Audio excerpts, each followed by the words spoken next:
Welcome everyone to episode 11 of the Mise-En-Sesh podcast. I'm still Elliot, he's still George, and we're here to talk about film and TV related stuff. Now, just total nonsense, pretty much. Total nonsense. Now, I'm going to start this week actually with an apology to our treasured viewer, because last week at the end of the episode I suggested a challenge where me and George would choose one of the 7 core story types. There are only 7. If you want to know why, watch last week's episode. And we'd each make like a quick little fun film just to illustrate the point of that story type. I suggested that without realising that I was working 6 out of the next 7 days, 12 hours each day. So I didn't have time to do my thing. So I'm going to take the penalty. I'm nothing but sorry. But George held... What is the penalty? Good question. Great question. Got to shave your head live on the podcast. There you go. I'm due for a haircut, to be honest. Perhaps the viewer can suggest a penalty if they're out there somewhere. But George held up his end of the bargain, and he did make a film which was delightfully fun. The story type for you was just tragedy. It had to be a tragedy. Yeah. Had to end in tragedy. So I will overlay that quick film now. Hey guys, okay, so a very quick video for you. I was actually sent something by one of you guys, by one of the fans. He sent me this. Now, it doesn't look like much, I know, but... I was sent a lightsaber. Like an actual functioning lightsaber, like... Look at this. Look how cool that is. It's actually amazing.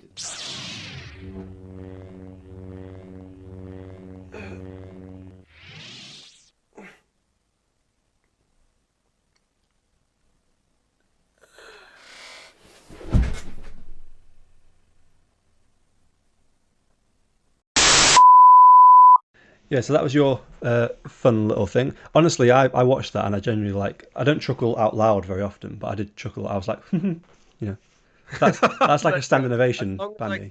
As long as I got some air coming out of you, that's fine. Because that is the thing I've noticed now watching videos. Just like I don't go, I just go, yeah. I just extrude air. That's it. It's like that meme that went around years ago, where it was like every time you put lol or the crying, laughing face, you actually just sat there like this. Oh my god, the amount I do. Yeah. So I'll put laughing face and just like. Yeah, like someone could send me a thing, and I literally won't smile. I won't even change my facial expression. But I'm like, according to my phone, I'm there like. Well, what I love are those videos where it's when you accidentally mistype when sending emojis, and it's like the laughing face, like 5 laughing faces, and then a random emoji, and then 5 other laughing faces. And people would do these videos where it's like. You're laughing for about 5 seconds, and it cuts to them. Say it's like the salsa dancer lady or whatever. Cuts to them doing a salsa dance for a second, and then back to the laughing. I honestly spent about an hour watching these videos, and that's an hour of my life I'll never get back. But I'm also not concerned because I had a great time. Yeah, it's an hour well spent. It's an hour very well spent. Yeah. So I just want to talk about your little video for a second there, because obviously you used the lightsaber effect. You mastered it a while ago, didn't you? Because same mark. you learned it a while ago because you inserted lightsabers into The Witcher, didn't you? Yeah. So I took for those of you who've seen The Witcher on Netflix, it's the big fight sequence at the end of the first episode where it's Geralt and Remy. I can't remember what her name is. It's Geralt fighting a woman, and it's a big sword fight. And essentially, I just overlaid lightsabers onto the top of it, added some sound effects, and made it all dramatic. And when I released it, I was like, yeah, it's amazing. And then watching it back, I'm like, oh, I could have done that. I could have done that. I could have done that differently. Yeah, but that's good though, because that shows you're critical of yourself, so you have room to grow. I'm my biggest critic. I hate watching my own stuff because I've done YouTube since I was about 14 years old. Yeah. And I like my mum is probably like my biggest fan. Like she loves watching the stuff released. She probably doesn't understand half of the shit I'm on about, but like she will sit there and she'll watch my video out loud, and I'm just there like, please stop. Like I hate the sound of my own voice, which is funny because I sit there and edit my own That's voice probably why you hate it. so much of the time, probably. But it's like watching yourself on TV or something. Because in university there was one reason or another, one of my friends was on BBC News, and he was one of my housemates. He got interviewed, and then like obviously we all sat down as a household to watch it, and he just sat in the corner like, "Oh my god, I hate this. Why is it my voice?" Like, yeah, I'm my own biggest critic, especially for my work. But yeah, like with that, I edited lightsaber effects to it, which that video, because it was two lightsabers, a red and a blue one, that probably took the better part of 6 hours to do, because Not surprised. very, very basic film knowledge what you hear, but most things are shot either in 24 or 25 frames per second. In layman's terms means every second the camera is taking 24 or 25 pictures, depending if you're in the UK or in America. So that's 20. Say in the UK, that's 24 frames per second. It's very basic stuff. But I have to go through frame by frame by frame by frame and move the lightsaber accordingly, which means that I had to move that lightsaber for it's like a 2 minute clip or something. So what's 120 times 24? Like Several. that's seven. Yeah, that's quite a lot. So that's what 120 times 24. That's two. That's a lot. That's a lot. That's like 2,000, something like that. But yeah, so I had to do that. It took me a while, and I do like it. But it's then with that I was able to actually track the sword blades because there was something there. So I had the end and I had the hilt. Whereas what I released for this, which we've just shown, I didn't have anything to track, so I was just having to do it all by eye, frame by frame. I did it all by eye because I've got. Hold on. Special behind the scenes exclusive look into the production of George's film. Yeah, little BTS for you. So I've got a whole bunch of crap down the side there, like stands and tripods and stuff. But this is the tripod, and this is what I use as the hilt. And I knew I'd be sitting like this, so I was like, right, you can't really see that. So I put orange electrical tape around it. It's like that's a good tracking point. It's like I could add a couple more markers, and it actually looked quite good. But yeah, I just essentially sat here and went, yeah, look at this, whoa, I could do that. And then it was when I was watching it back, I was like, why did I move it so much? I just shot myself in the foot so badly there. But yeah, like, yeah, for people looking to get into VFX, I'd recommend it, but don't get into it expecting it to be a case of you just drop something in and the program does it for you. You do need to. It's a tedious, long process, isn't it? VFX. It really is.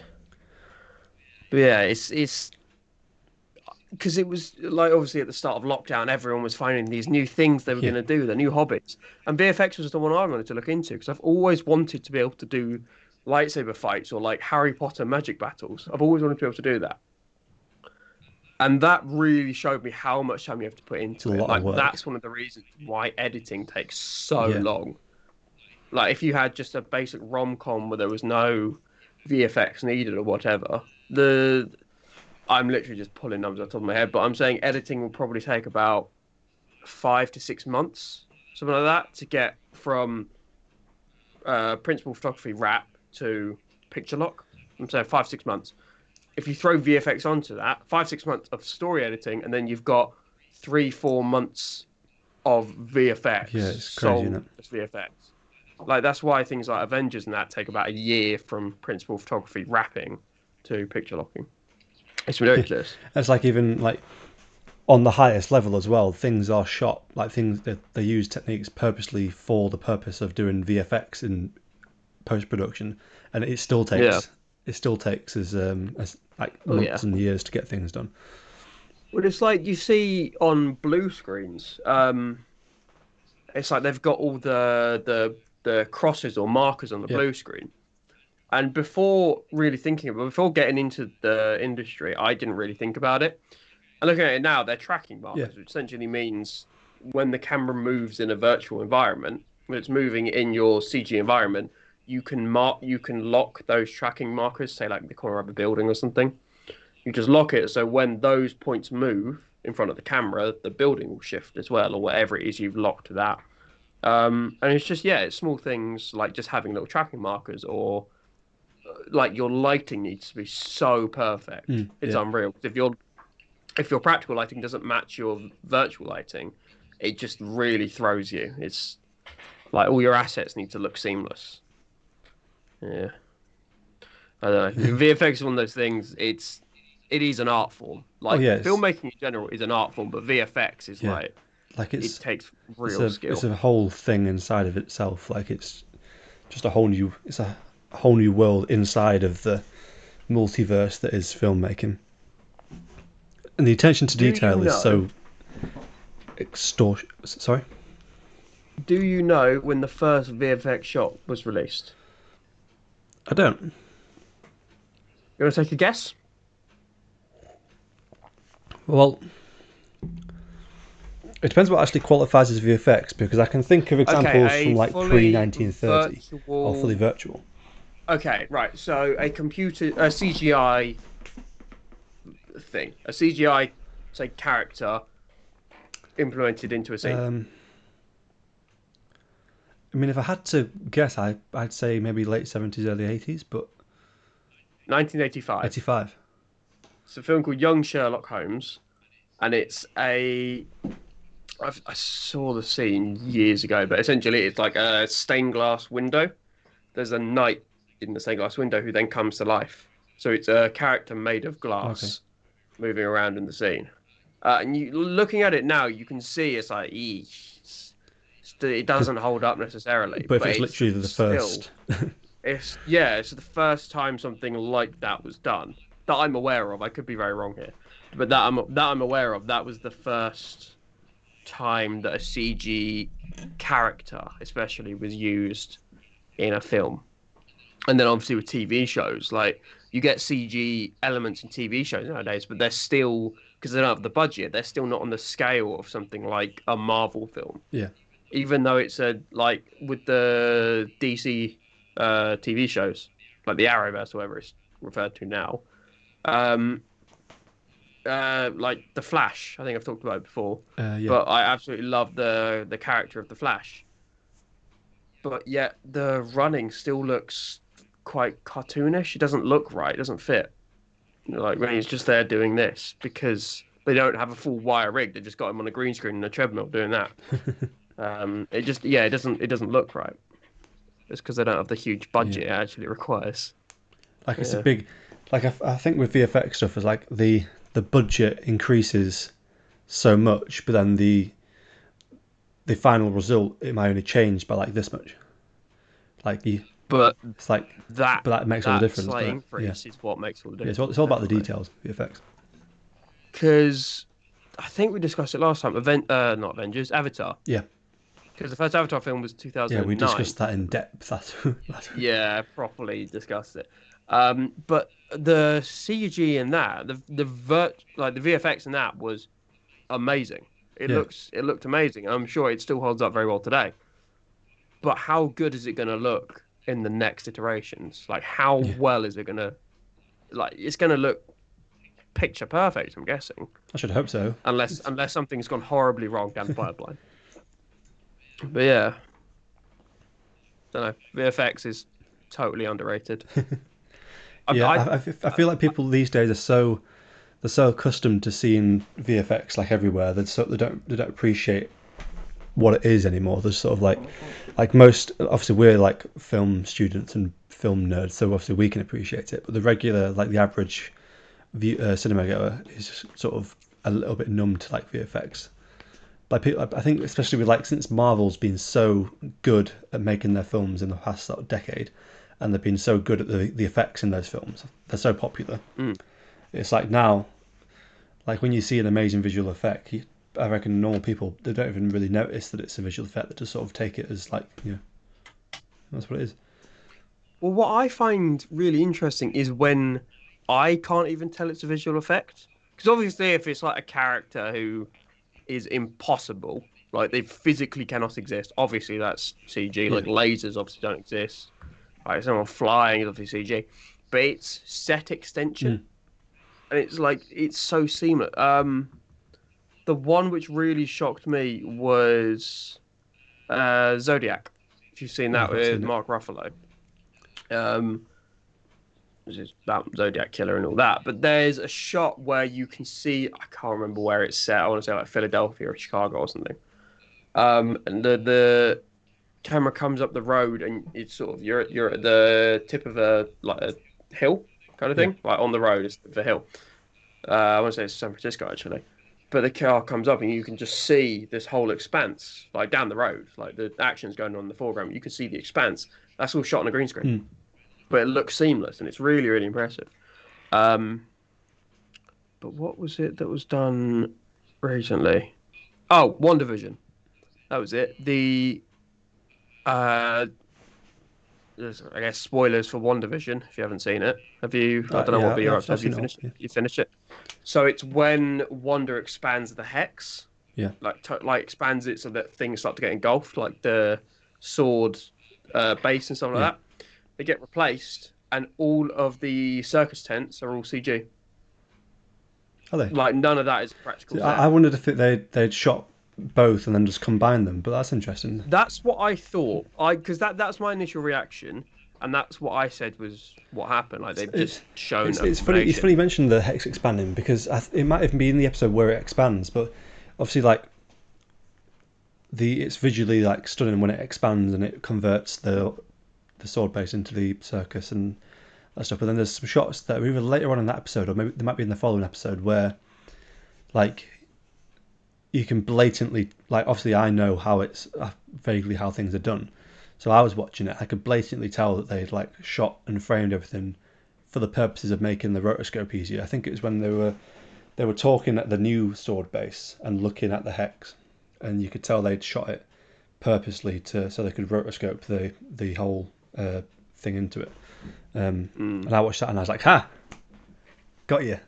I see through your lies." I see through your charades, Mr. Marvel." Yeah.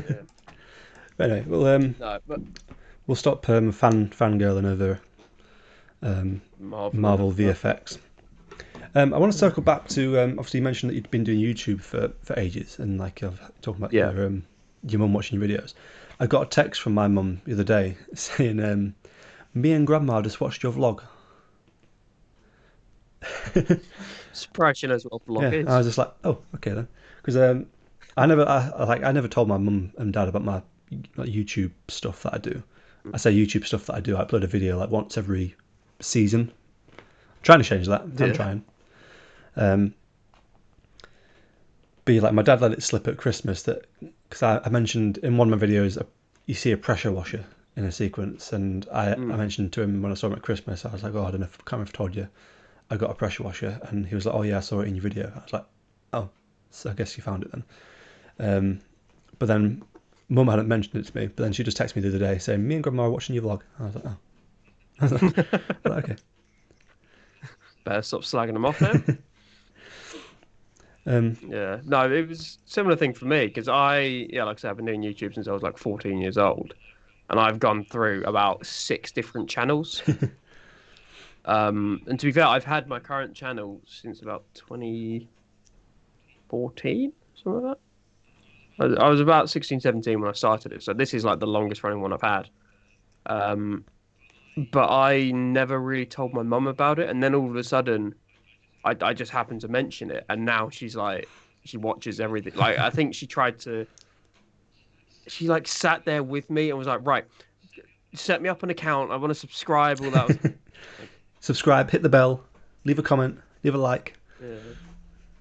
Just for context, our channels are featured somewhere, by the way. They're not in the Perhaps, yeah, we'll description, put them in they're the on description. the page somewhere. But yeah, no, like I get the impression parents don't really understand because obviously they haven't grown up with YouTube and social media around. So it's like if you turn around and say, I do YouTube videos, it's like, that's nice, honey. That's good Yeah. for you. Yeah. What does that mean? It's interesting because it's like YouTube is something that I've wanted to do since I was like 12, but I've never Yeah. really done it. Like I've always like without going too deep into my psychological issues, I don't have psychological issues. I was making a joke there, kind of, not really, but no, I didn't have like a great friendship group growing up in school. So like everything you did was sort of ridiculed, and obviously making a video of Mm. yourself and putting it online, that's like even if no one you know sees it, that's still like a really vulnerable spot to be in because anyone can say anything on the internet, and you can have Oh anonymous yeah. accounts and anything. So I never actually. Well, I made a few videos like in secret, but I just made them and kept them to myself and never really sort of showed people them. Mm. But like it's been so many years. It's been like over a decade now since I've wanted to do make videos on YouTube and stuff. So obviously I've made like a few videos here, a vlog here, a vlog there, just to test the water of it a bit. But like I want to talk to you about it really because like obviously you said you've been doing it for so long, and it's like Yeah. obviously whenever I upload a video or something like that, it's always like there's an underlying worry about who's going to see it. Like How are people going to yeah, react? Is there like going to be are people going to backlash? see Yeah. my video and be like, you know, haha, what a mug, he's on YouTube, he looks stupid on camera, or they're going to be like, oh, that's really great, or they're going to be like, use it as like it's going to take a freeze frame and make a new meme format. You just don't know what people are going to react to your Oh stuff, and you yeah. don't know who's going to see it. And like to me, like I'm more afraid of people that I know seeing my stuff than I am of people I don't know, because I don't have to worry Yeah, about it's people because I don't know. people you know, you sort of have it in your head of like how will they Yeah, react to this? Because I know that my closest mates, they will take the piss out of me, but they won't turn around and say you like, suck. what the fuck are Yeah, you doing? Like this is awful. Like they wouldn't do that. They'd be supportive, ridicule me, but I know it'd be, in jest. like in Yeah. jest, yeah.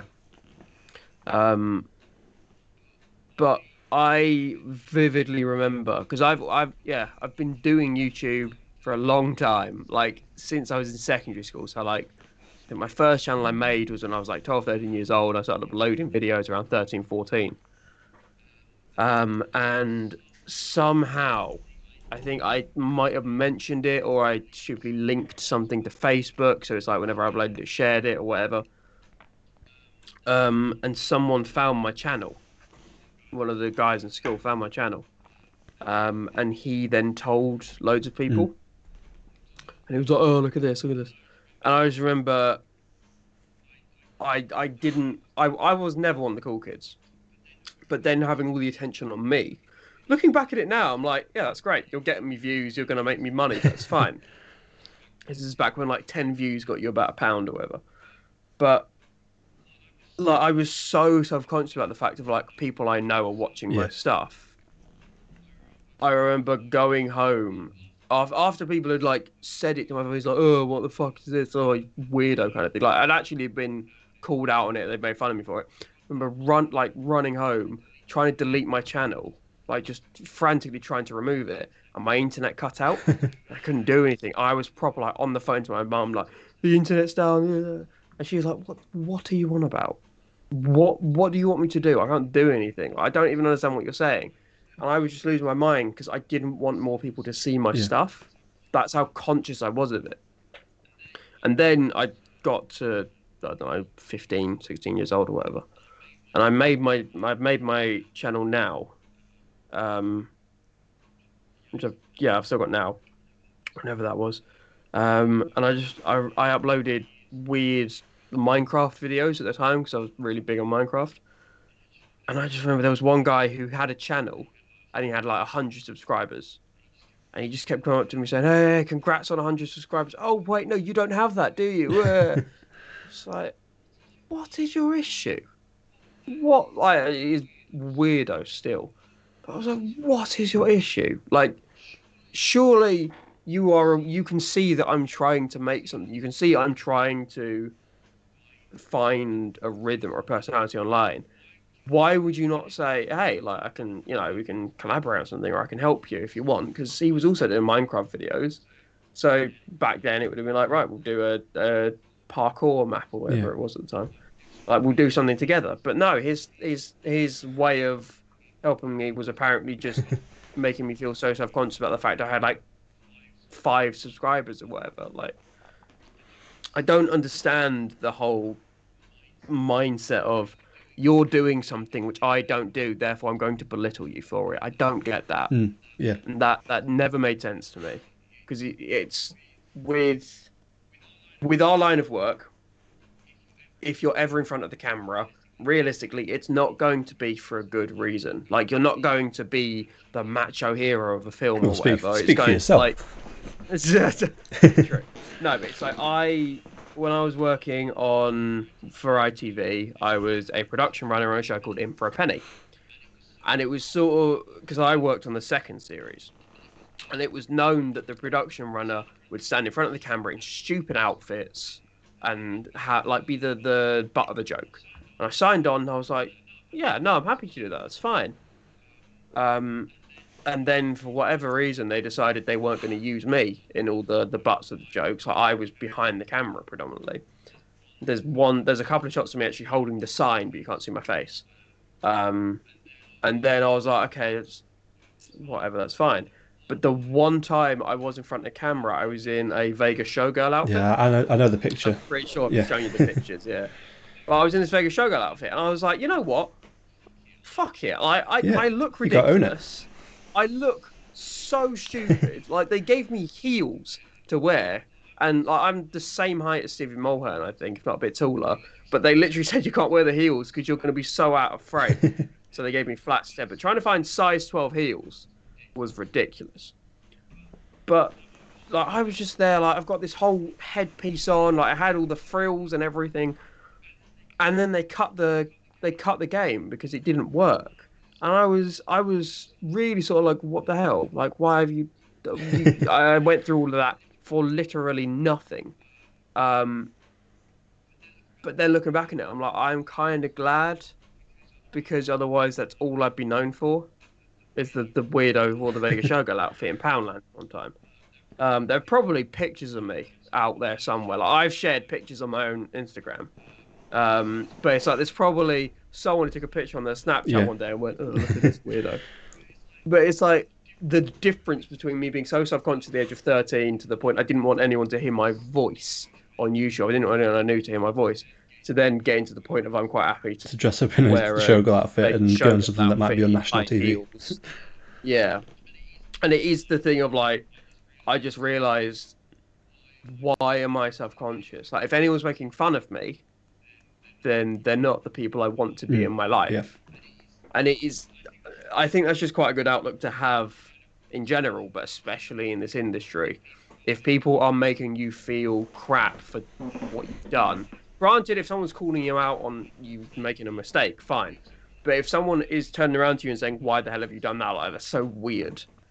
That's not the kind of person you want in your life, because they're just putting you down to make themselves feel better. But yeah, like... Oops. I just accidentally whacked my mic arm. Sorry about that. See... Yeah, however many years later, I still have a YouTube channel. I still upload videos every now and then. I stab myself with a lightsaber. That wasn't VFX, that was real. You really did that. So go subscribe. Go like and subscribe. I stabbed myself with a lightsaber for you. At least you could do is like it.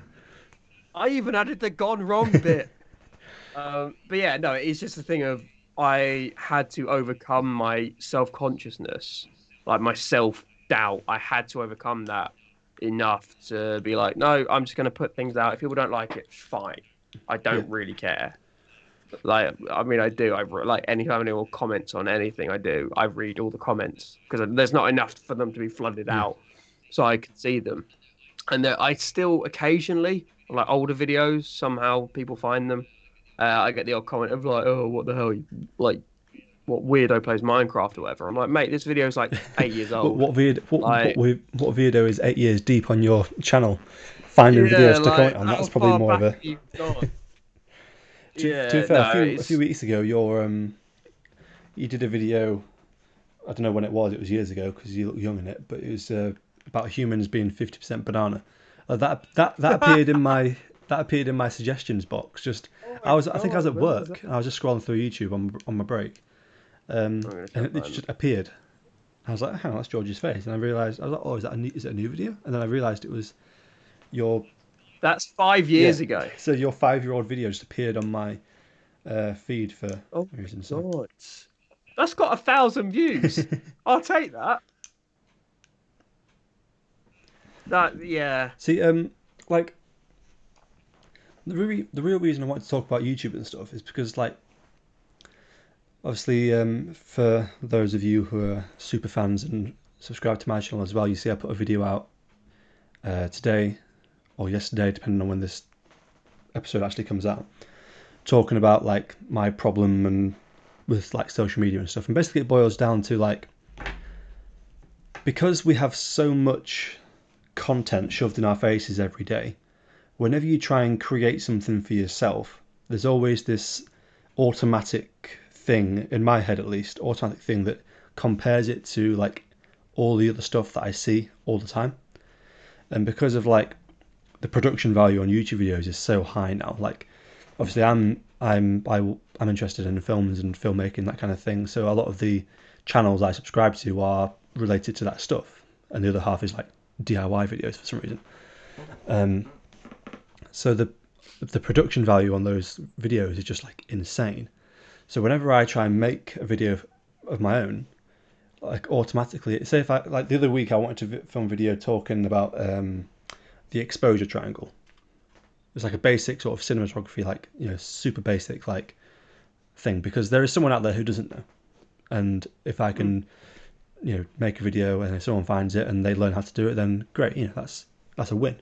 But I abandoned that video halfway through because I think I'd covered all my stuff and I wanted to check that I hadn't missed anything. So I did a quick search on YouTube. I was like, oh, is there anything that I've forgotten to talk about? So I'll just watch someone else's video on it.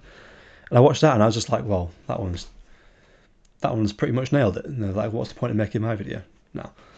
Like, that's my biggest issue. And I just wondered what your view on that was. Like, does it stop you? The thing if you're trying to teach someone, but it's already not been even done just that. 100 Just times. like if you want to make any kind of video, does it ever cross your mind? Obviously, you've been on YouTube for a long time. Does it ever cross your mind, like, say if you made, for example, you're making like a Minecraft video back in the day, or even now, I don't know. Like, actually, no, that's Minecraft's a bad example because that's quite a simple thing to do. Let's say if you wanted to make a vlog, Sure. because you don't have anything else to do and you're doing some stuff and you want to make a vlog about it. Like, would it ever cross your mind? Because obviously, like, you got people like Peter McKinnon, who makes like the most ridiculous, over the top, like cinematic. He'll make a cup of coffee, but it'll take him half an hour. Take him half an hour, and it'll look like a scene from like a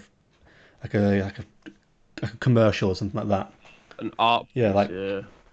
that's a big thing for me. It's like whenever I try and make a vlog, something like that, it's like, oh, I can't compete with this level of production value or entertainment. Like I just can't do that. So a lot of the times I've ended up just not doing stuff because I can't compete with the people that I'm inspired by.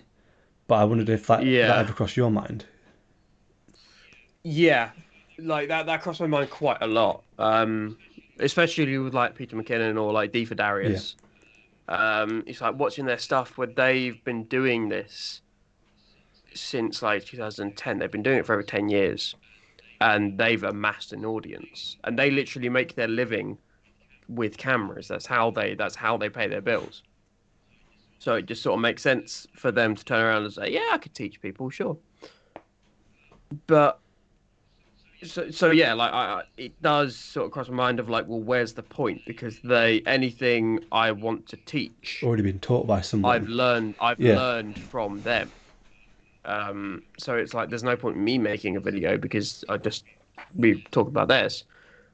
But then I have also turned that around the other way, where it's with skits I've done. There's one I did a few years ago, which I never actually released. But it was heavily inspired by a Jack and Dean skit. Um, and it was like I think the whole video was like like it was taking the final sort of butt of the joke of their video. I made a whole like 5 minute video of it, which essentially like you've got two characters both played by me. One walks into a room and the other one's standing there and he's got a sensor box. He's totally naked, but he's got a sensor box. Um, and then they're having this conversation like, why aren't you wearing anything? Like, "Oh, whatever." The conversation then trails off, and then the one who's walked in goes, "Oh, so what is that?" He's like, "What do you mean? Why do you have a box over your junk? Like, what the hell is that?" And then it's like you become aware of the fact that this box isn't there for the audience. It is the joke. Yeah. Like the joke is he's actually got a sensor box there. Um, and I filmed it all and I added the box. This was before I could do any tracking. So again, I literally went through and frame by frame had this box. Just for clarification, I did have underwear on. That's how I gauged the size of the box. But like I had this whole thing, and then it became aware of like all that was going through my head was like, yeah, this is funny, this is funny. All that was going through my head is people are going to say you've stolen this idea, like you've just remade this, you've done this, you've done this. Whereas now, all I'd be conscious of is people saying, like, I'm not totally ripped. I don't have a six pack. Like, it's quite weird how my mindset has shifted. Yeah. I'm much more sort of open minded in terms of I'll release whatever. But as soon as it comes to my body, I'm like, I could probably do with putting a t-shirt on or something. Like, I'm quite subconscious of my body, but like I definitely take inspiration from who I watch. A lot of the ideas I've got are just mishmashes of other things, and that's how a lot of films are done. We discussed this last week. Everything you've ever seen is just a combination of what that person has watched, and then they put an idea together in their head. That's what every story is. But yeah, especially on YouTube, I try like you're well aware of this. I had a channel, I still got it. I've got a channel where I talk about the ins and outs of filmmaking, and it's called Breaking the Fourth Wall. So it's still up if people want to go view link it. in description. Link in description. But after I did about 4 videos on it, and I realized I'm not like if I'm making a difference, fine. But if I'm making a difference, I'm not aware of it because it's taking me quite a while to film these, to work out what it is I'm saying, to fact check everything. So there's no point me saying, "Oh, this is what this means," if It's all right. I've been taught incorrectly. Yeah. So I've got to go and double check all my facts. And then it's the fact that I've also got to work out what are things I could talk about, because I can't say, "Oh, look, these are what lenses are good in the industry," because I don't have a cinema camera. I don't have lenses worth £3,000 a piece. I've got a kit lens which came in my camera and a couple of lenses worth 50 quid each, like off Amazon. Like there are very much limitations of what I could discuss. But then that's where you do have to sort of get out your own head and go, you're not making this for you though. You're making it to entertain other people, like, to help other people. On that point is like you talk about like you can't talk about stuff like actual physical stuff because you don't have it. You don't have a cinema camera. You can't do these. You can't say, "Oh, which cinema camera is the best?" Red versus Arri, or like that kind of thing. But then the channels like I'm sure you probably heard of it, like the Closer Look, for example. It talks about all sorts of things, but all of his videos is just him talking into a microphone with B-roll of whatever film he's talking about, and he's talking about how this character is constructed, or why this film was good, why this film was bad, stuff like that, which is done with nothing. Yeah. Like literally just a microphone and an internet connection is all you need to make that kind of stuff, and he's massively successful at that. I actually did a video essay on, what was it on? It was on the Harry Potter films, I think. I've probably still got it somewhere, because I wrote an entire script off it. And my issue with that was, like, I hadn't gone and watched the film myself. Like, obviously, I've seen the Harry Potter films hundreds of times, but I hadn't gone and watched films myself and found new points. I'd literally just Googled talking points about Harry Potter films. And I was like, because it was just a test to see could I do it. And then I wrote the script. It was like a 3-page document. And And then when it came around to me filming it, I was like, I don't feel it doesn't feel right. I don't Yeah. want to do it because I well, one, it's because I hadn't done it before. I've not done a video essay. Um, but also I'm like, this isn't going to say anything which hasn't been said before. Like, there's a channel I'm subscribed to. It's called the Canadian Lad, and what he does is he watches. He sort of I became aware of him because he started watching the MCU, like film by film. He was watching all the films in 0.25x All speed, right. Yeah. so he's watching them a quarter of the speed. And he does it like he did it for the 4 hour Justice League film that like the Zack Snyder release of Justice League, which is 4 hours long. He did that in 0.25x speed. He said it literally took him 2 days to watch it because it's a 4 hour film, watching it normally, a fourth of that is 16-hour runtime. Like, so that like he does that and he finds all these really niche details which you could only work out from a very niche perspective. But unless I'm going to watch something at 0.01x speed, like I'm just doing what he's done. Like there's no point me doing anything like that because he's got that now. He's done it and he's blowing up because of it. Um, and yeah, it is that thing of you need to find your niche. You need to find what it is you can do which other people haven't done, or something you can do better. But see, the thing is, like, I Because sort of, I've come to sort of disagree with that because now it's like, it's very much the same as what we were talking about last week. Is like every story you see or read or hear or think of in your head, it's already been done before to some extent, and it's all like every story is sort of a rehash of another story. Like we talked about this last week. yeah, Link in the description for last week if you want to go and hear about it in more detail. But it's gonna be about 20 links by the end of the video. but like what I've been thinking of lately is like, yes, almost any video that I wanted to make within my niche, outside my niche, whatever my niche is, I don't even know at this point. But like I'm trying to find comfort in the fact and just accepting that whatever video I make, it's probably already been done before. It's probably been done. But there was a point where I was watching this channel because obviously, for those who don't know, I acquired a van recently, and throughout the week this week I've been watching various videos about vans being converted into different things, mostly campers, but obviously different sort of variations. And watching videos in that area, in that niche, the van to camper conversion niche, which is apparently a huge thing on YouTube, it made me realise that all these people, like all their van designs and stuff, they're all vaguely the same. Because obviously like I was searching for a particular van, so obviously they're all the same thing because it's all the same vehicle. So all the designs that obviously you work around what the vehicle gives you, they all end up being pretty much the same. Yeah. Or if they're not the same, there's like 3 or 4 different variants that everyone sort of ends up going with. But I was like, hang on, like I've just watched basically the same thing over and over again.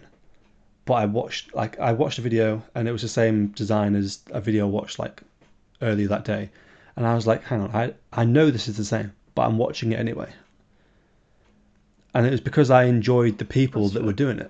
I enjoyed the way they were explaining it. I enjoyed seeing their process. I enjoyed hearing them talk about it.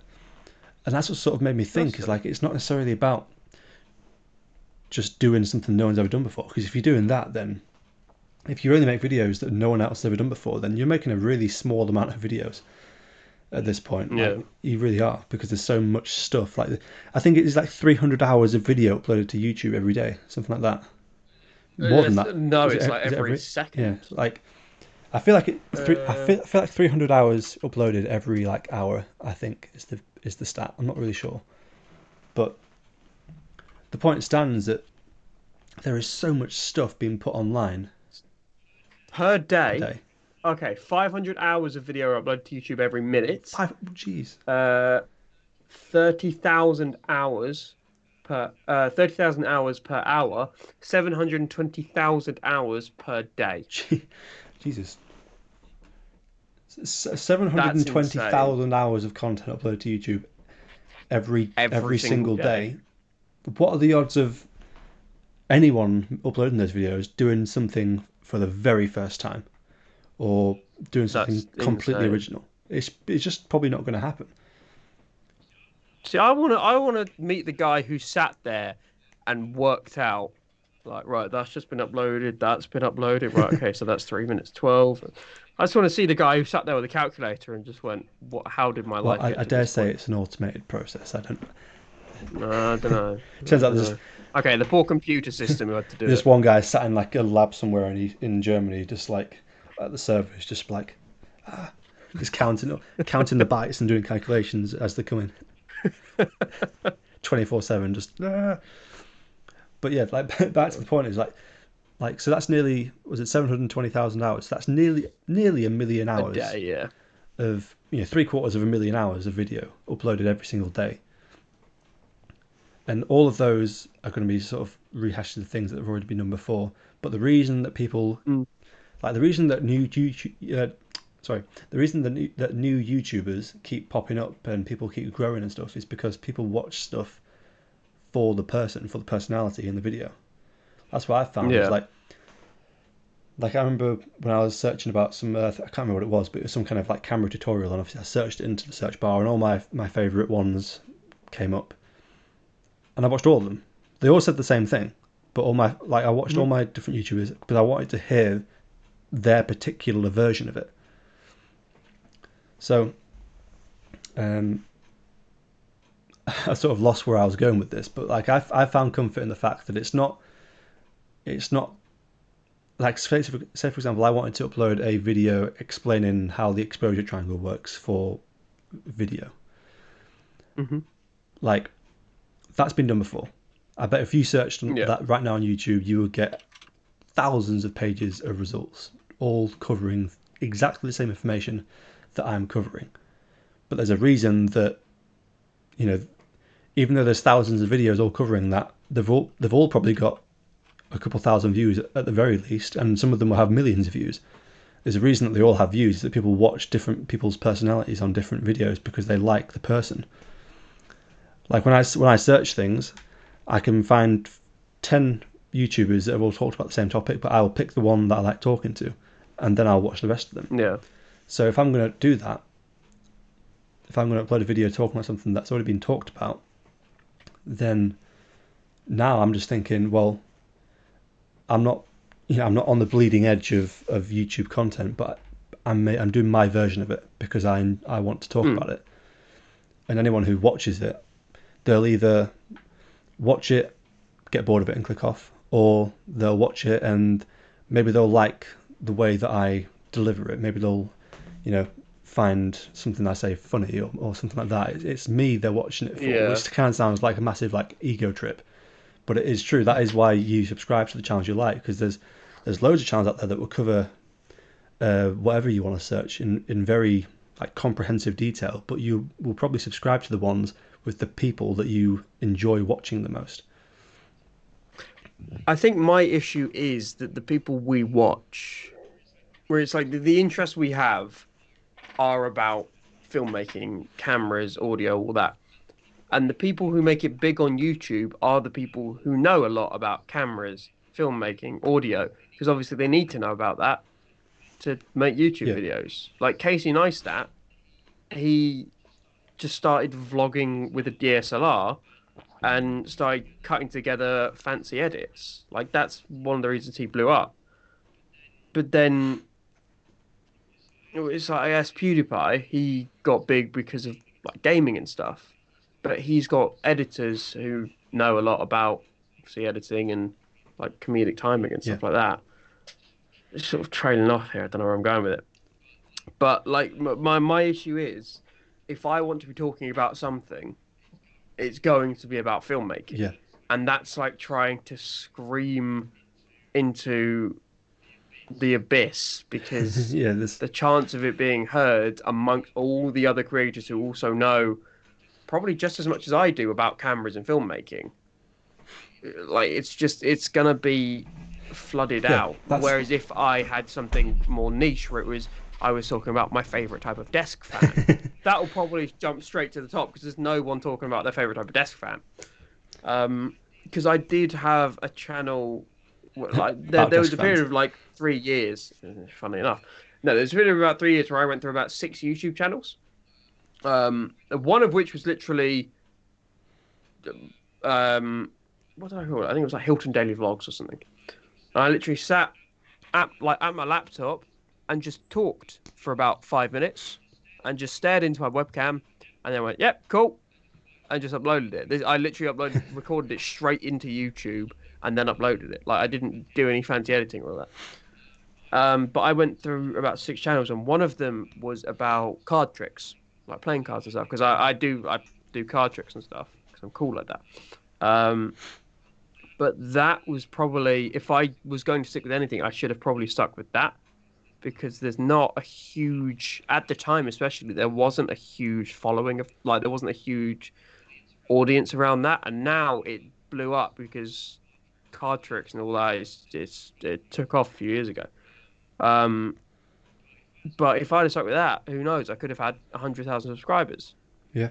Because of being able to do card tricks. See, and it was literally, I'd watch a video, learn the card trick, and then record the card trick myself. Like that was how I'd do it. Whereas now it's like I watch a video and I'm like, okay, right, cool. Turn to my camera. I'm like, yeah. So today we're going to talk about. Refer back to video. What was the topic they're on about? Like, it's just you're essentially rehashing the information. When you're telling the information, it is literally just rehashing it. Whereas when you're discussing something, you've got props, or you're drawing attention away to something else, say like your favorite type of desk fan. It is then all about your personal preference. It's not about the person. It's not about what. I guess it is about the information, but it's not like this is why I think Captain America is the worst hero of all time. It's not about that. It's about your concept of this prop here, or like how you do this card trick. Yeah.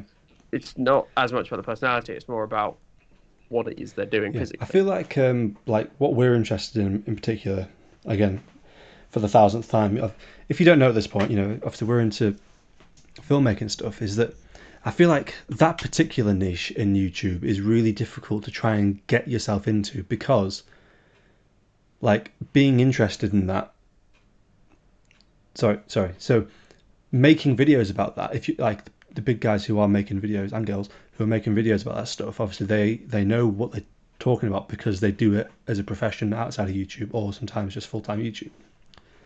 And inherently being good at making films and videos makes you good at making YouTube videos. So their production value goes so high, and their knowledge is already high because they're in the industry and stuff like that. They're working professionals. So it's like both of these things, like both of these sort of metrics, like some videos will have loads of great information on YouTube, not just in film, but like you find videos where it's really useful information, but it's being filmed on a phone or something like that. And then you have these other videos that are filmed with like brilliant like production value, but then there isn't really a whole lot of value in that content. Like it's just sort of like you can criticize like Peter McKinnon for this. Like some of his videos are like mostly production value, then some of it's like small information. But then like when channels like him and other like filmmaking YouTube channels, their production value is sky high because that's what they do for a living. They're good at making videos look amazing. That's what they do. So that's sky high. Yeah. And their information base is so large and so sky high as well. So like when you come in and you've got your little entry level DSLR and then you've got your bit of stuff that it's just like, well, why bother? You get followed out. Well, there is the aspect as well of like YouTube's been out since 2006. So we're already 15 years late to the game to be trying to get into it properly. But you've got people like Coral Digital, Film Riot, like Peter McKinnon, Dave Darius. They've been doing this for years. MKBHD, Marcus Brownlee, tech YouTuber. He's been doing this for years. He started doing it when he was like 16 or something, but because I'm pretty sure you can literally watch him go through puberty on YouTube if you watch enough of his videos. Yeah, It's like it goes back that far, but because when YouTube came out, I was what 9 years old, so I like if I was today years old, if YouTube came out, I'd be like, yeah, straight on that. Yeah. Like I would have started uploading videos, and I would have grown, hopefully, grown an audience. Whereas when I actually did try to jump on it, it was around the time where everyone else was trying to, so I was getting so flooded out, like it was so diluted, all of the content. Um, but what does annoy me a little bit, which is that my brother was never interested in it because I was always like, it would be great if my brother and me did content because Film Riot is one of my favorite channels on YouTube, and uh, it's two brothers and a sister, and then you've got other people around them as well, but they're the main core of the Yeah. channel, and it was because they were in their back garden and they filmed weird videos, like stupid videos, and then they talked about the VFX they did or XYZ, like the camera styles or whatever. And looking back at it, I'm like, if I could have somehow convinced my brother to be like, look, this will be fun, then we would have been fine. But because he had no interest in YouTube and filmmaking at the time, he didn't want to do it. He wanted nothing to do with it. Whereas now he's also he's studying media at university. So it's like now he'd be like, yeah, I'm well up for that. Cool, come on, let's go film a YouTube video. Yeah, there's a big Yeah. value to be had in like just having people around you who are also interested. I think that's why I never um why if there's one thing that I regret from like my YouTube sort of I'm not going to say career because that's just a joke, but my YouTube sort of mentality is not sharing it with people Mm. because like you're just inside your own head and you've got no one encouraging you. You've just got your own voice saying, "Oh, it's not good enough." Blah blah blah blah. It's like when I made my first ever YouTube video that I actually posted. Was that vlog when I was literally all I did in this vlog was clean out my office and build a desk. You know, that's it. You know, not great, not a mind blowing vlog thing. It was still better than half the content on this platform. Let's be honest. Well, like I was so nervous about actually making that video because it's like, well, you know, I'm making a vlog, but this is some boring stuff. I'm just I'm cleaning some stuff off the floor, putting some shelves up, and building a desk out of some old wardrobe doors. Like, who would ever want to watch that? And not a lot of Yeah. people, obviously. Um, but there was a big comfort in me from talking to you about it because Yeah. it's like, oh, actually, you know, it's someone out there who isn't immediately like, well, that's crap. Why are you making a video about a desk? You know, that's boring. Yeah. There's a big comfort in that. And what I wanted to talk about earlier is like I found a YouTube channel the other day when I was searching for like vans and stuff like that kind of stuff. I found this YouTube channel. It's called Pensioners in Portugal. Okay. Shout out to Pensioners in Portugal. But this really it made me smile because it's literally just it's like an older couple. They're not like old, but they're like old enough to have a daughter that's the same age as us. So they're sort of like 50s. And they've got 10,000 or nearly 10,000 subscribers, and it's just Yeah. an not elderly. It's just a sort of mid to older age couple making vlogs. Yeah. The production value isn't high. It's just like it's a point and shoot camera on like a little, you know, it's not a gorilla pod. It's like a little, you know, foldable tripod thing, and they just make vlogs for whatever it's they're doing. I happened upon their channel because they were helping their daughter convert a van into a little camper. And I watched, and I was just like, God, like it's so innocent because they're literally just documenting their lives, and they've got 10,000 subscribers. It's like right now, if I had like, I think I've got like 8 subscribers now because I don't upload videos. If I had 10,000 Yeah. subscribers, I'd be like thinking that I was like a business. I'd be like, oh right, you know, I'd be thinking like, what can I do next? What brand deals? What blah blah blah. But then on the flip side, you've got these people who are literally just recording their life because that's what they want to do. It's like home videos, and they're uploading that, and Yeah. they've got 10,000 views just because they're just documenting their 10,000 subscribers. Sorry, just because they're documenting their life and they enjoy doing it, and there's such an innocence in that. What is quite interesting is, excuse me, um, because I've been doing YouTube for so long, you can literally watch me grow up. Put my microphone there.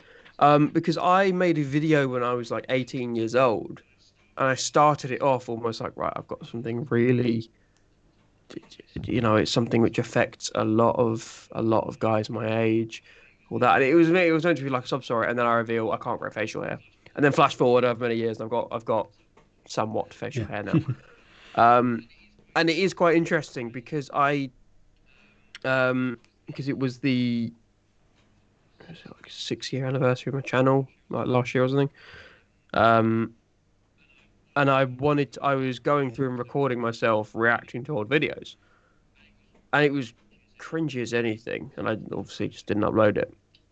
But it was quite eye opening watching myself grow up, and that's one thing which sort of makes me want to keep doing it, because then it means in say 20 years, as long as YouTube's still around, when I've got kids, I can turn around and say, "This is what I was like." Yeah. Because it's all well and good showing pictures. It's like, no, here is video Yeah, it's like evidence because your of what I was personality, like. like when you shoot the video and you edit the video to your style and do all that stuff, like your personality isn't just like it's not just like a picture and like, oh, I was here doing this. Like they can literally see you doing whatever you're doing, and like the music they're using Yeah, to at that particular time, like you will reflect in the song choice you use for the video if you use music, stuff yeah. like that. And Just royalty free. yeah, That was all I typed in. Yeah. Well, like going off again, what you were saying about like people responding or reacting to your content and having X amount, thousand subscribers is sort of the reason why you keep going. I started doing TikTok videos just out of the blue. So I was like, I've got nothing better to do. Like they're quite funny. I'm like, I could do something funny. And I now have 2,200, and I literally checked it, 2,225 followers. And I'm like, it's not a lot in comparison to a lot of them. But then if you compare to YouTube, I've got 200. I'm like, okay, it's a decent amount. And then it's like every hour or so, there's someone comments on a video. And like I say, I don't get a lot, so I read all of them. I read all these comments, and some people are like, "This is my favorite page on TikTok," or "This is this." Like, "Oh my god, this is amazing." They'll tag their friends. And I'm like, I literally just stand here and make weird videos about superheroes, Harry Potter, filmmaking, and yet people yeah, really enjoy it. And this is what I wish would happen on my YouTube channel. I wish it would blow up to the point where I've got a couple of thousands. Should I say blow up? I wish we would get to the point where I've got a couple of thousand subscribers where every now and then, like, say 5 or 10 of them interact with every yeah. video. Because I've got 200 subscribers, and yet, I get like 5, 10 views a video. I'm still like, what's happened here? Where have the 200 of you gone? Like, what's happening?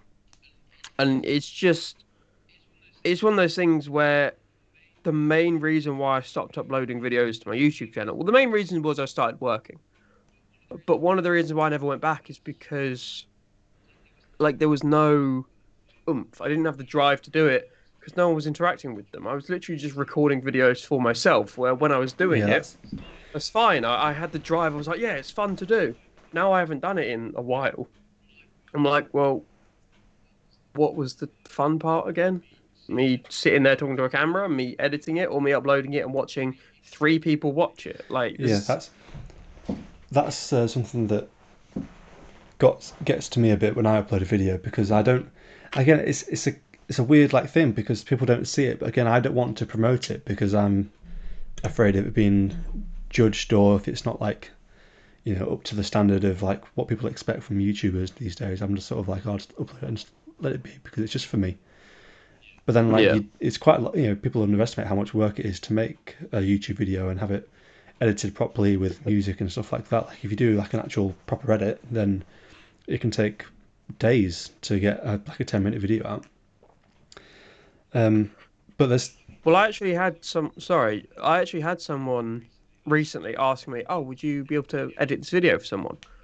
And I've had 2 jobs as a video editor, and both of them taught me very different things. The first one taught me editing's fun, but I really don't want to do it as a career. mm, Like, same thing day in, day out. I don't want to keep doing it.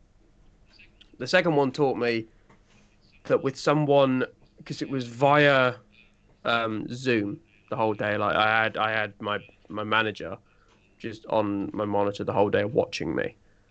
And I was like, I don't like that. I don't like someone breathing down Yeah. my neck the whole time, being like, "Oh, you should do this, you should do this." I'm like, why don't you fucking edit the video then? Yeah. Like, you've hired me as the editor. Let me Yeah. edit it, and then just give me notes, because they were like, "Oh, you need to do this, this, this, and this." And I was like, "Right, okay, but you're giving me these notes, but why not just type them all out beforehand and give them to me in an edit brief," which is what I'd asked for. Um, so then, sort of after that, I was like, I really don't want to do editing work.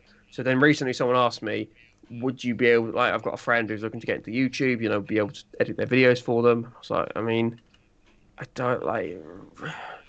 I don't know. It depends, like what they're willing to pay and stuff like that. Because YouTube videos are fine. They're probably like 10 minutes long, something like that. Like they just say, "I want it to look like this." I'm like, "Cool, I can do that. That's fine." But they turn around and go, "Oh yeah, he doesn't really have a budget. Whatever. You're just looking for people to help him out." I'm like, "Right." In which case, no, I'm sorry. I didn't say it like that. I just went, "Oh, sorry, I'm really not looking to do editing then." Not because I wouldn't. It's not because I have something against it. It's just I don't want to spend hours of my day editing a video where I'm not going to get any. I'd get a thank you, like, "Oh my god, amazing, thank you so much," and that's all I get. I wouldn't get any recognition for it. It's not my face on it.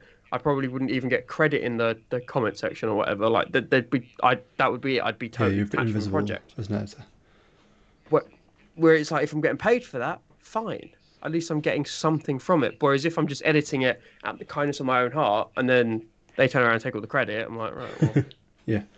that's not cool. Like I'm not saying I want to be recognised for my work. It's just I'd like something Yeah, because back. people don't. I It's think like, if people who you're don't blowing edit up, don't realize how hard it is to edit well. it's not. Yeah, it's not even the fact. It's not a really difficult task. It's just It's time so. consuming. It's tedious. It's time consuming, repetitive, tedious. It just, because you have to sit there. If it's like a 10-minute video which you want edited, but you've got 40 minutes of content which you want condensed down, that's 40 minutes I've got to watch through, work out what parts need to go where. I've then got to watch through the same 5 seconds over and over and over, trying to find the right cut point to then stitch it with another 5 seconds I've had to watch over and over and over. And it's like, that 40-minute footage you've given me, that's 3 hours of watching before I can even start piecing it together. Like, I still need to work out where to put things, and that's one thing which does annoy me, because there's the whole joke about, oh, like, in the film industry you don't get paid, you get paid in Yeah. exposure. It's like, that is true. I've had people say that to me before, like, "We can't pay you, we can give you, they didn't say exposure. It was like, "Oh, we can put your name out." I'm like, all right, that's fine, but that's not going to pay my bills. Yeah. But then it's like, with editing, it's like, yeah, but you've got your own computer. It's like, that's all well and good, but how do you think I'm going to pay for the computer? Like, I need to upgrade it over time. I'm not going to do that by just doing free work.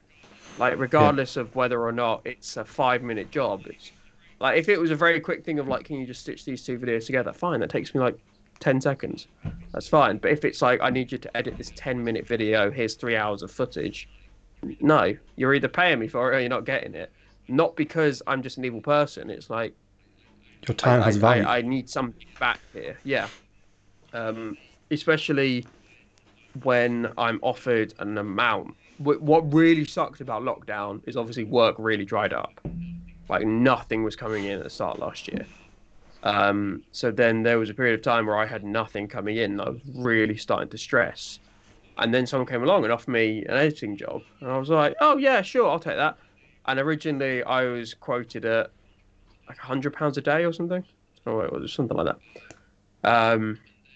And then they turned around and went, "Oh, the budget's actually only allowing for £80 a day." I was like, "Okay, fine.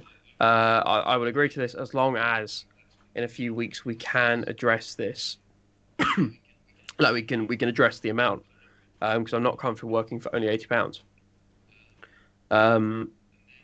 And then it was essentially that £80 worked out for about 14 hours of work. I was like, that's not Nothing. what Yeah, I signed that's on less for. than minimum wage. That's below It's way minimum less. wage. And they're like, "Oh, well, you signed on for it." I'm like, "Well, no, you never actually gave me a contract. Like, you never got me to sign anything, because there's nothing in writing saying how much we've agreed. It's all done by word of mouth and like text messages."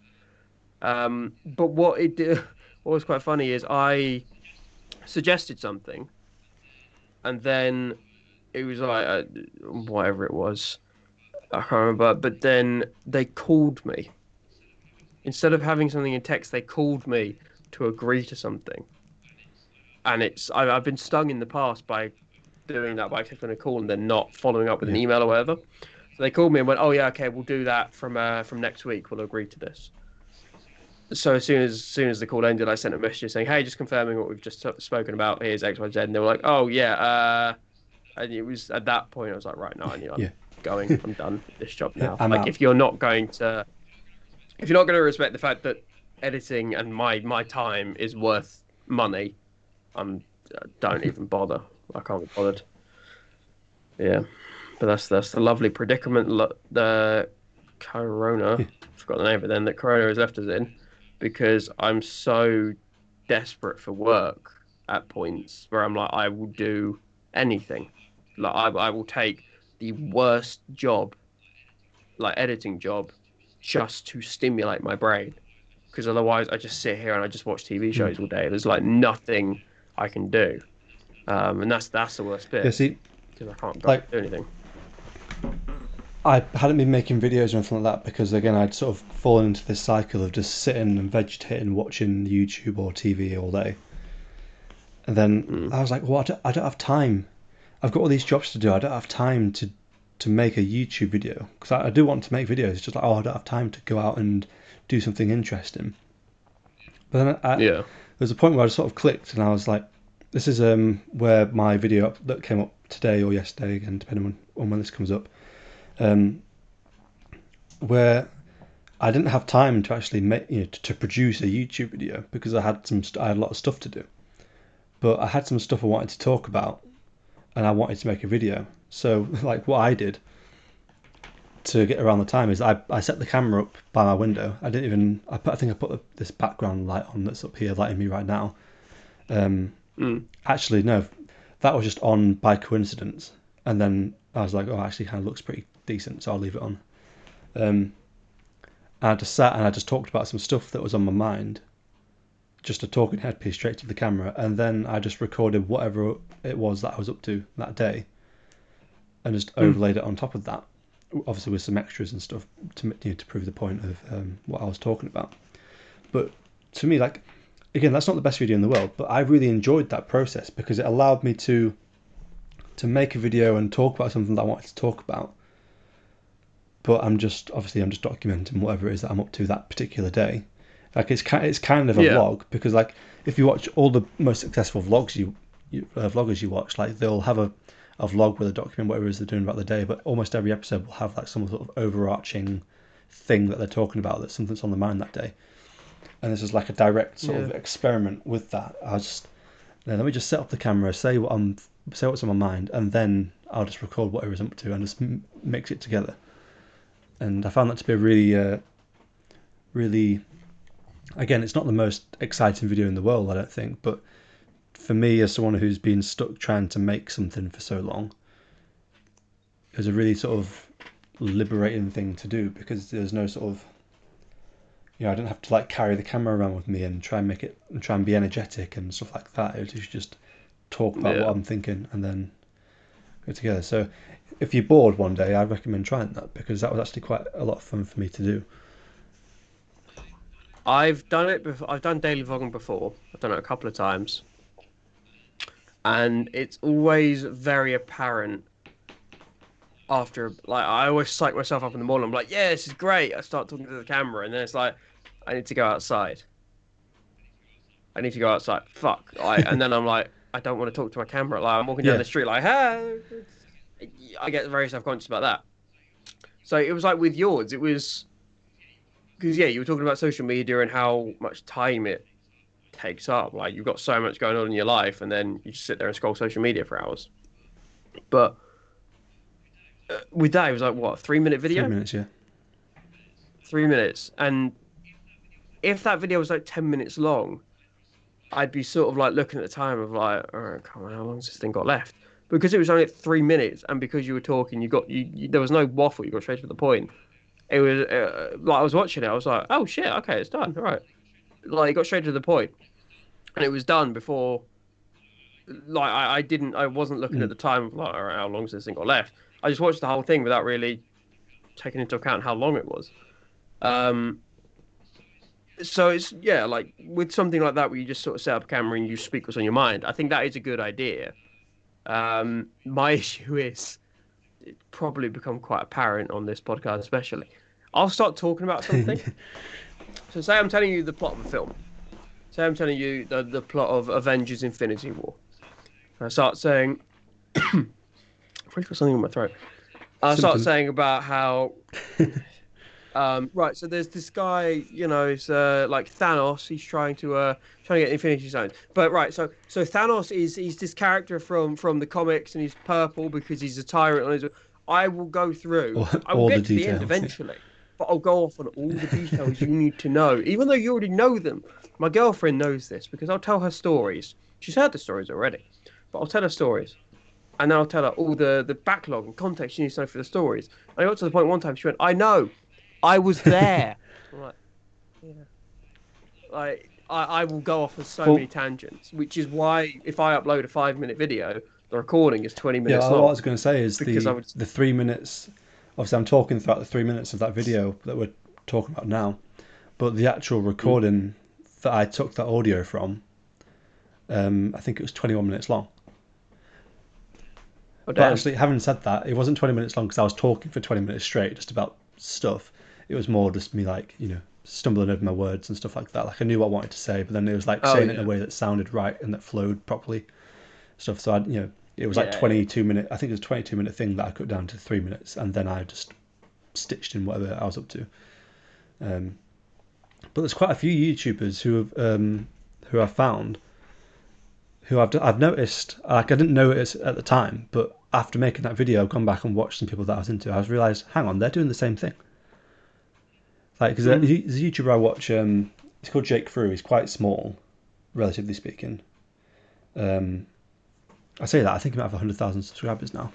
Probably more than that. But anyway, I've been watching him for quite a long time. But he's like one of those sort of... He's not like a big, loud, shouty personality. He's sort of quite more of an introverted person. So I, for a while, I sort of didn't watch his videos. But I recently went back to his channel. Yeah. I realised that a lot of his videos, like he lives in a van. Like he converted a van and he lives in it full time in America. Like he just drives around the country. So he's obviously confined to that small space, and he just sets up his camera where it gets the best light in the windscreen.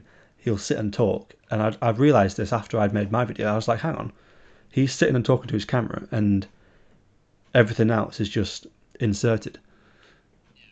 Like it's not like Casey Neistat or Peter McKinnon or something like that, where they're walking around New York City with a big camera and they're like talking about stuff like in front of people, because that's uncomfortable for most people.